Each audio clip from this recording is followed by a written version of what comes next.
Hello tout le monde et bienvenue dans cette nouvelle vidéo. Je suis super contente de vous retrouver parce qu'aujourd'hui on va parler d'un sujet que vous adorez, c'est les cérémonies laïques.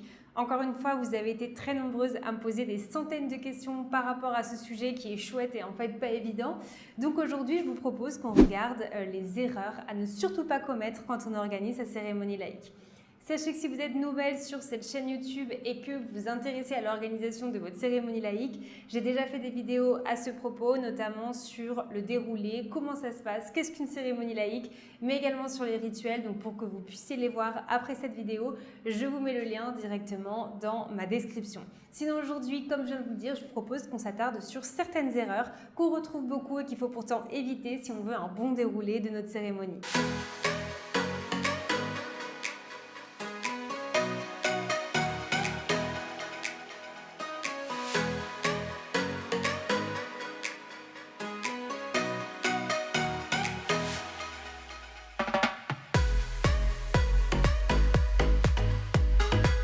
Bonjour à tous, je m'appelle Marine Bernard, je suis coach mariage chez Wedding by Marine. Mon but c'est de vous accompagner tout au long de vos préparatifs pour des préparatifs qui vont être sereins. Alors comme vous le savez, je propose le premier coaching pour les futurs mariés qui s'appelle Comment organiser mon mariage de A à Z sans wedding planner pour tous les mariés qui n'ont pas de wedding planner tout simplement. Mais vous avez été nombreuses à me demander de l'aide par rapport à la cérémonie laïque et comment est-ce qu'on pouvait faire si jamais vous n'aviez pas rejoint le coaching qui évidemment inclut cette partie.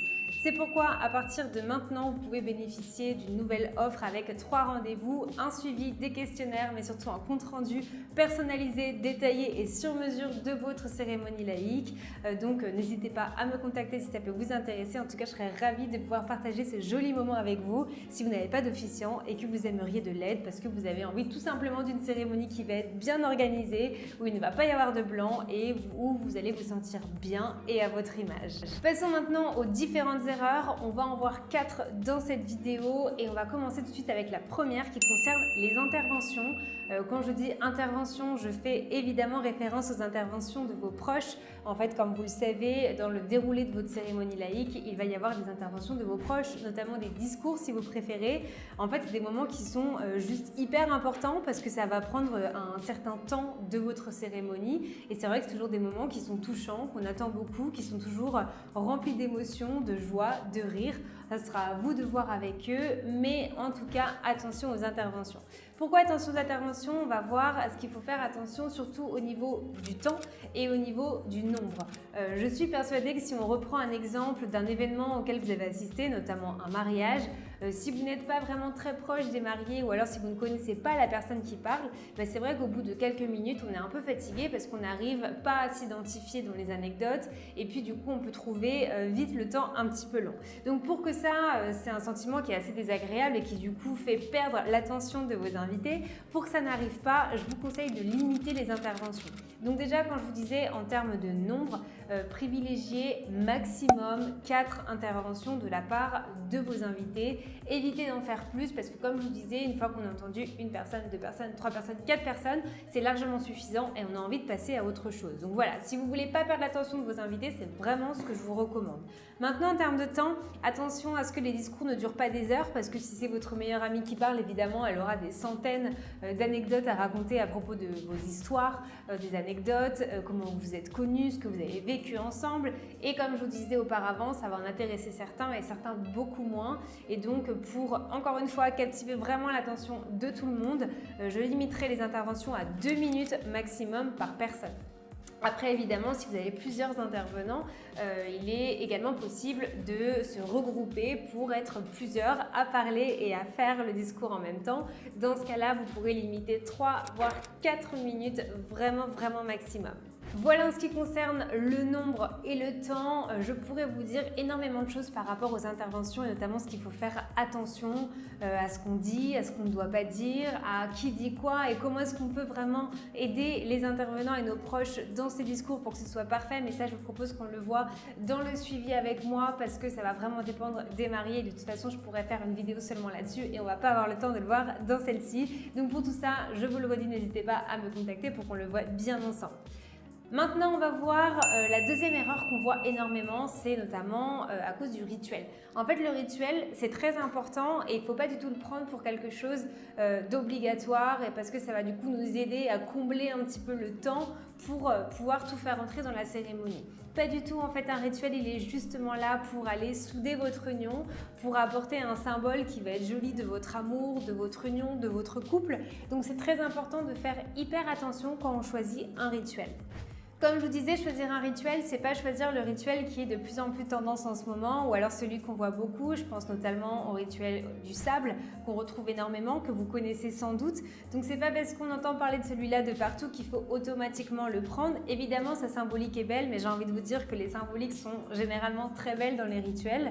Comme je vous disais d'ailleurs, si vous n'avez pas encore de rituel, ou alors que vous avez envie d'idées un peu originales, je vous laisse ma vidéo dans ma description qui vous donne 8 idées de rituels originaux pour votre cérémonie laïque. Pour en revenir au choix du rituel, donc ne les choisissez absolument pas par rapport aux tendances ou par rapport à ce qui se fait beaucoup. Un rituel, c'est personnel, ça doit vous dire quelque chose, ça doit vous parler. Quand vous le voyez, vous devez dire bah oui, en fait, ça correspond vraiment à notre personnalité, à ce qu'on veut dégager de notre cérémonie, et c'est pour ça qu'on va le choisir. Donc n'hésitez pas à fouiner, à aller chercher plus d'idées des rituels qu'on a l'habitude de voir, et en plus de ça, vous allez surprendre vos invités si c'en est un qu'on n'a pas l'habitude de voir. Et évidemment, vous êtes également super libre de pouvoir en inventer un. Et là, encore une fois, je serais ravie de pouvoir vous accompagner dans l'invention d'un rituel qui va coller à votre peau, à vos personnalités et à votre couple. Maintenant, on va parler des officiants de cérémonie laïque. Alors, les officiants ou les maîtres des cérémonies, si vous préférez, c'est là où les personnes qui vont être là pour présenter votre cérémonie et pour pouvoir faire les transitions de tout ce qui va se passer. C'est la personne qui va vraiment être en charge de la cérémonie et du coup qui a un rôle super important. Alors si vous le savez, tant mieux, sinon je vous le répète rapidement, mais vous le retrouverez dans l'autre vidéo dont je vous parlais. Les officiants, il y a deux options, soit vous choisissez un officiant qui va être professionnel, soit vous allez choisir un officiant qui va être quelqu'un de votre famille ou de votre choix, de vos proches. Si jamais vous choisissez un officiant professionnel, c'est quelqu'un qui va vous accompagner sur l'ensemble de l'organisation de votre cérémonie, mais évidemment c'est un budget, et si vous souhaitez plutôt que ce soit un proche, alors dans ce cas-là il va falloir le guider parce que évidemment c'est pas facile, c'est un rôle qui est très important. Et là aussi attention, si vous pensez à votre frère, votre sœur ou alors votre demoiselle d'honneur qui pourrait être parfaite dans ce rôle, il faut vraiment faire attention à la personne qu'on choisit. C'est pas parce qu'on a une témoin que ça va être notre témoin, l'officiante de la cérémonie laïque. En fait, il faut vraiment pas que cette tâche devienne une corvée ou alors une source d'angoisse pour la personne qui va le faire. J'ai vu beaucoup d'exemples de futurs mariés qui donnaient ce rôle à quelqu'un de sa famille parce que en fait pour elle c'était un joli moyen de pouvoir la faire exister pendant le mariage et du coup lui donner un rôle qui va être important. Mais en fait la personne qui recevait ce rôle-là n'était pas du tout à l'aise avec ça et avec le fait de devoir présenter et de devoir parler en public parce que c'était beaucoup de stress. Le problème, c'est qu'évidemment, dans ces situations-là, c'est hyper délicat de le dire, de dire non, je ne me sens pas du tout capable de le faire parce qu'on n'a pas non plus envie de décevoir la mariée. Et donc, c'est pourquoi il faut faire très attention à qui on va confier ce rôle parce que bien plus que quelqu'un avec qui on va avoir de la confiance, il faut absolument que ce soit quelqu'un qui sache parler en public, qui soit à l'aise, qui nous connaisse bien, qui soit motivé, investi. Je vais vous donner un exemple dans le suivi que je vous proposais au début des 3 rendez-vous pour organiser votre cérémonie.